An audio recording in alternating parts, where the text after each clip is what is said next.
bu ñuy wax Bisport xel yi ci académie bi lay dem waaye ci wet gi école de football bi mi ngi def liggéey bu am solo di tàggat ay ndaw yu am juróom ba fukki at ak juróom-ñaar fii ci terrain bi ñu leen fekk ñuy tàggat ndaw ñi coach Dame ak coach Ousmane di ñu xamal ñaata xale lañ yore ci seen groupe lan lañ leen di tàggat ak ñaata yoon lañ leen di tàggat ci ayu bés bi. Bon, pour temps d'entraînement bi on est à 3 jours par semaine donc les lundis les mercredis et les vendredis à partir de 10 heures. Donc comme ni nga ko gisee tey ñu ngi ci entraînement école football bi U17 donc tey ñu ngi doon entraîner juste prise d'information et après une fois la balle regarder avant de faire la passe. bu njëkk a abordé bi ñu paree dama jël benn groupe bi nga xam ne groupe de performance la ñoom laay doon travailler ci beneen côté bi maintenant travail bi ñu doon travailler sur la réaction après les pertes de balle ak conservation aussi le maximum possible ballon bi quoi ñuy garder que ballon bi le maximum. Effectif bi on est parfois à 40 ci fourchette boobu lañ nekk 40 30. Je me rappelle bi mooy soog a ñëw da ngay am problème mu gérer effectif bi gestion nombre loolu moom c'est très important te loolu man personnellement man loolu fii laa ko amee maîtrise boobu. Avant c'était sur le grand terrain maintenant on a l'habitude de travailler ici même si c'est avec 50 personnes on gère. man boo ma joxee 100 booy ci booy équipe fii nii ku nekk di nga ci yëg sa bopp loolu nag avantage la quoi day tax foo mën di dem même yow coach sax da ngay mën di dem effectif bu ñu la mën di dox di nga mën a liggéey ak ñoom c'est pas facile nag mais adaptation la ak nekk ci nag loo ciy gën a yàgg muy ñëw quoi. école de football Bisport ku ciy dugg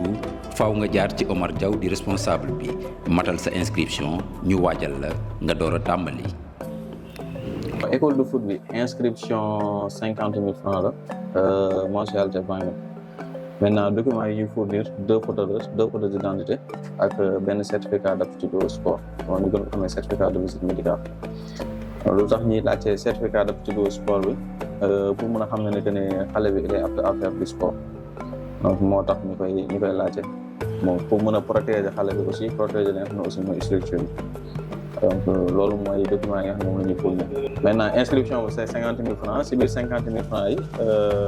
nga ci am jeu de maillot short ak bas les mois sont payés à l'avance 20 000 donc 30 000 francs mooy les frais d'inscription yi si biir après premier mois à l'avance 20 000 moo tax muy 50 000. entraînement bi ñaari coach ñoo ko séq mu di coach Dame ak coach Ousmane ñu séq liggéey bi ci anam bu rafet bu kii di def lii keneen ki ne ci leneen.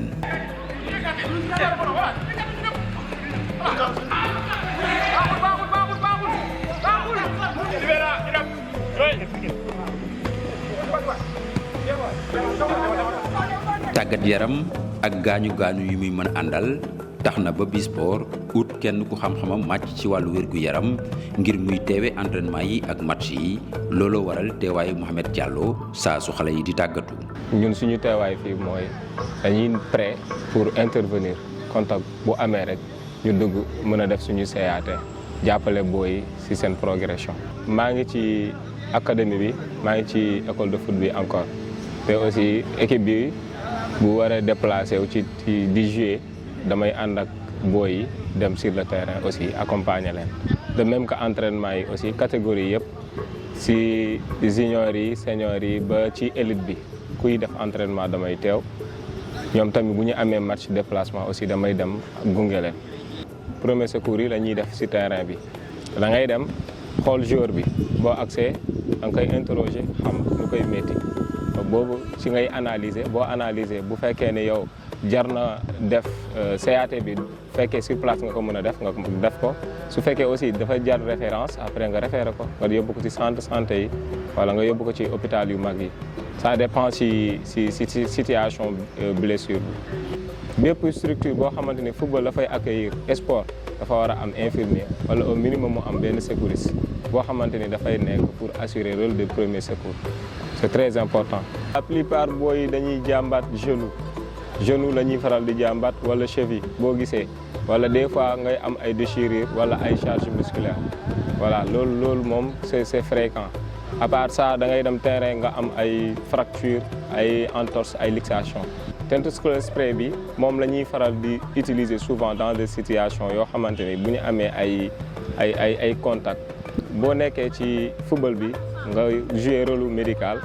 va falloir nga am c'est important et nécessaire obligatoire sax laay wax nga am boîte médicale bu complet bu am matériel yi yëpp sans exception parce que joueurs yi aussi dans un moment donné dañuy jouer ba pare match bi day jeex ñu commencé di am ay céphalée bopp bi métti wala seen biir di métti donc aussi nga faral di am ay comprimés ci côté boobu ay antalgique wala ay anti-émétique comme par exemple joueur bi bu amee ay vomissement day wàccu nga mun ko jël en charge. ngir firndeel cër gu mat sëkk gi Bisport jox école football bi moo waral deful benn xaajaloo ci anam yu ñuy tàggatee ndaw yu nekk ci académie bi ak ci école de football bi coach Ousmane di ko dëggal. travail bi mooy lan mooy ñun dañuy suivre logique yi académie bi boo xoolee même séance yi nga xamante ni académie bi ñoom ci même tactique de jeu bi ñuy doxee ñun ci leen di initier comme ça ñu xam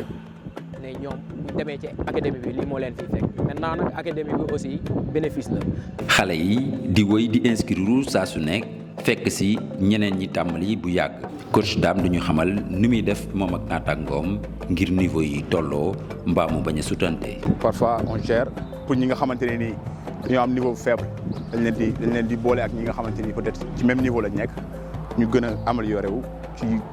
fexe di rectifier seen passe yi rectifier seen contrôle yi encore une fois si niveau bu amee rek penser leen ci beneen groupe donc parfois c'est ça parfois aussi mën nañu am koo xamante ni automatiquement day ñëw rek donc pour adaptation bu ndaw day mën a bokk ci beneen groupe bi. mais tout d'abord ay éducateur lañ d'abord boo nekkee éducateur moom il faut nga xam ne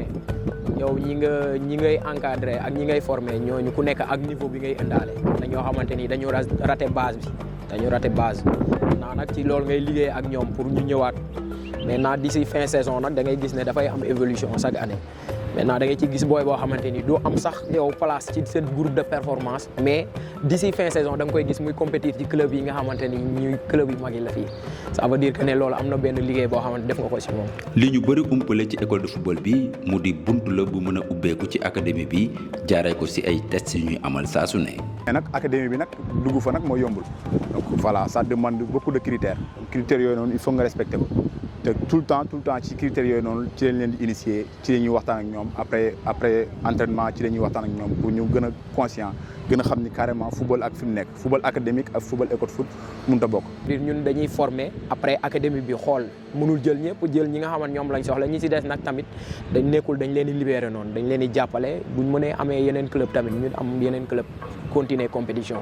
maintenant nekkul benn formation boo xam dañ leen di former rek juste après ñu libérer leen non dañ leen di former après ñu accompagner leen pour ñu mën a compétir ku ci mën a am beneen club nga dem nga am beneen club ku ci am chance intégré académie bi aussi nga intégré académie bi. tàggat ay ndaw nekkul lu yomb li muy laaj coach yi ñu ngi ñu koy xamal. dañuy am parfois ay joueurs yoo xamante ni vraiment bu ñu ñëwee donc ils sont à niveau carré ba complètement donc à force ñoom ñuy am motivation ñuy liggéey ak ñoom ñun yàkkamti wuñ ci côté boobu. donc il suffit juste mu am joueur bi am détermination ak engagement bu muy dégager donc travail bi day yomb. loolu aussi nekkul tamit dañ leen di former ci football kese mais tamit dañ leen a war a waxtaan ak ñoom ci compétence de vie ci seen ni ñu war a dundee ni ñu war a comporter woo buñ bëggee nekk joueur nii la ñu war a def yoon bi la ñu war a jaar nii la ñu war a def buñ bëggee intégrer académie bi exigence yi la laaj lii la ak lii te loolu dafa bokk ci rôle éducateur. léeg-léeg ñu am fi ay ndaw yu am talent naka noonu nga mën a dajeek ay ndaw yu am ay jafe-jafe lu si mën di am taxawu leen mooy li war.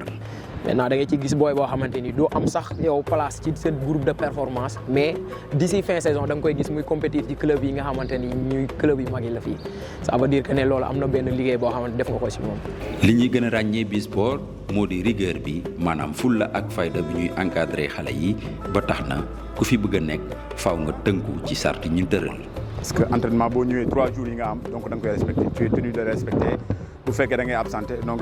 da ngay informer coach bi au préalable moo xam ni carrément da ngay absenté mais sinon bu dul loolu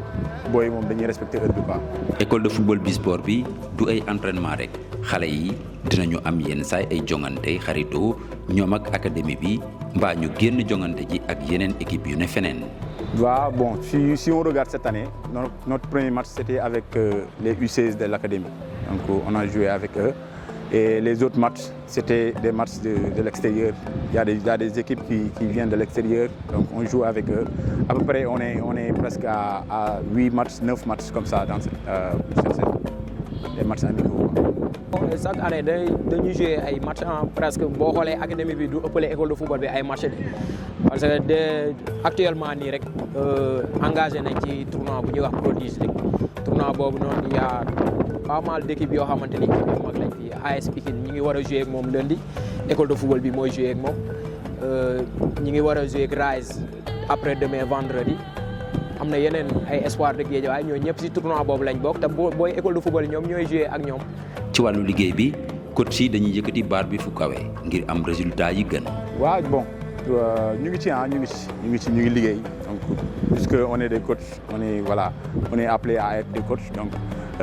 liggéey bi du ñu am satisfaction à 100% puisque c'est des joueurs de l'école de foot donc ils sont en phase de formation donc